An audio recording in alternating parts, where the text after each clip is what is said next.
Mesdames, Messieurs les chefs de délégations étrangères invités, concitoyennes et concitoyens africains bien représentés dans cette salle, chers amis et distingués membres de Carrefour, Mesdames, Messieurs, en vos rangs, grades et qualités respectifs.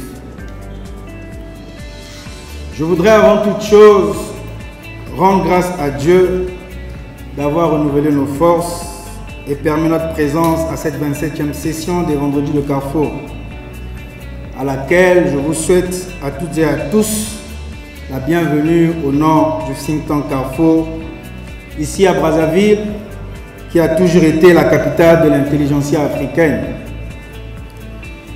Et à son Excellence Gadjo, je le dirais en Swahili, qui est la langue de l'Union africaine, Caribou. Carrefour, pour ceux qui le découvrent, veut dire cercle d'action et de réflexion pour la refondation, l'unité et le renouveau. Ce cercle de réflexion créé en 2016, Brenda l'a dit tout à l'heure, par quelques jeunes Africains est le fruit d'un battement de cœur prégnant de voir une Afrique différente en contribuant par la production de la connaissance et du savoir.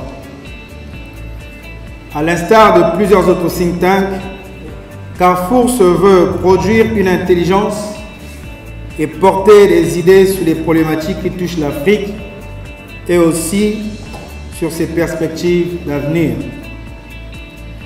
Cette initiative, encouragée et encadrée par une autre voix africaine, aussi grandiloquente qu'exubérante, je vais citer Monsieur le ministre congolais des hydrocarbures, Bruno Jean-Richard Itoa, qui n'a ménagé aucun effort durant toutes ces années pour nous aider à porter ce laboratoire d'idées et qui a toujours été là comme un mentor et qui contribue de son intelligence pour toujours, pour le citer lui-même, transmettre à la jeune génération l'héritage de la lumière pour donner au Congo et à l'Afrique leur éclat opinable et tout notre meilleur. Nous n'avions pas eu d'autre choix, et ce à notre privilège, de le choisir comme président d'honneur. Monsieur le ministre, cet après-midi, devant cette Afrique ici réunie, que fleurisse davantage l'expression de notre gratitude pour votre soutien, encadrement et appui multiformes et inébranlables.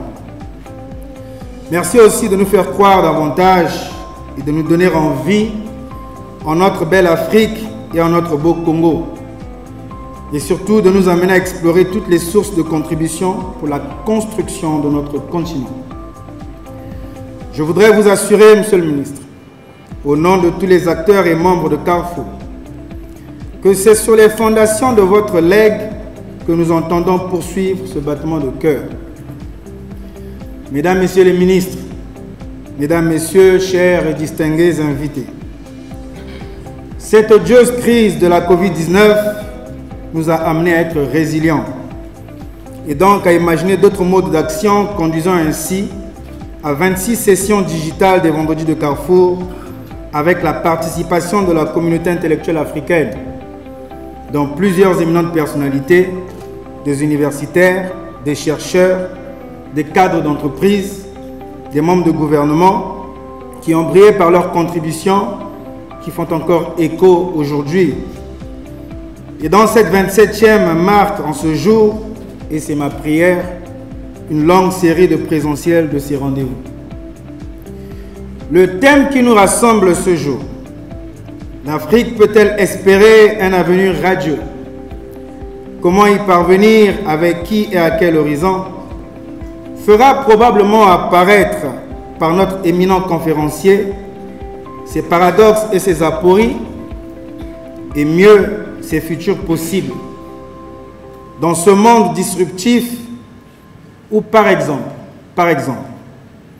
tous les univers de l'intelligence artificielle, toutes les possibilités de l'intelligence artificielle, pour ne citer qu'elle, rendra demain très probablement inutile, pour ne pas dire hors jeu, l'Africain pauvre.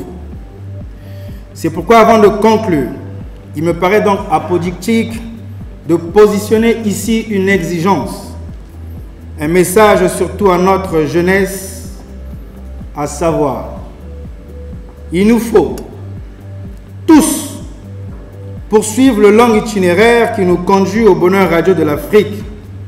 Je l'appelle un esprit différent.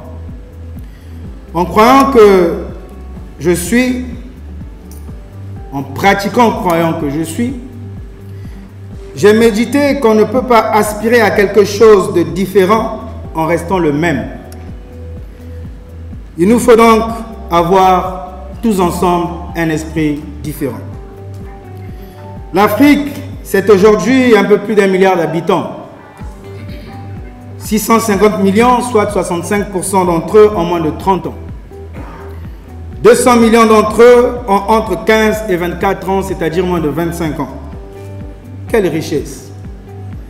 Mais qui peut très vite aussi devenir une bombe si nous ne nous transformons pas, Dixie, docteur Cheikh Tidiane Gadio.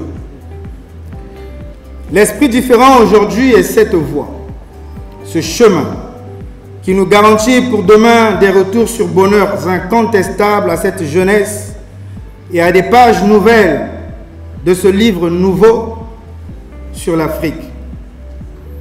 Ensuite, sur cette longue route, esprit différent, je veux positionner l'évidence que 3 carrefours sont inévitables. Le premier carrefour, c'est l'exigence du renouvellement de notre mentalité pour affronter l'Afrique des nouveaux défis. Le deuxième carrefour, c'est le sacrifice de soi pour que cette jeunesse apprenne à devenir une offrande agréable pour l'Afrique. Et enfin, le troisième carrefour, je vous surprendrai peut-être, c'est la modestie. Oui, cette marque d'humilité qui assurera toujours la gloire des Africains à la destination Afrique radieuse. Un livre très célèbre dont je suis fervent lecteur dit que l'humilité précède la gloire. Je voudrais donc trancher mon discours d'un apophthegme à la laconienne pour ne pas tirer en longueur, en associant la fin de mon propos cette citation de Kwame Nkrumah. Je suis africain, non parce que je suis né en Afrique, mais parce que l'Afrique est née en moi. Que naisse en nous l'Afrique, pour que radieux soient les Africaines et Africains, que Dieu bénisse l'Afrique, que Dieu bénisse le Congo et son merveilleux peuple. J'ai dit, je vous remercie.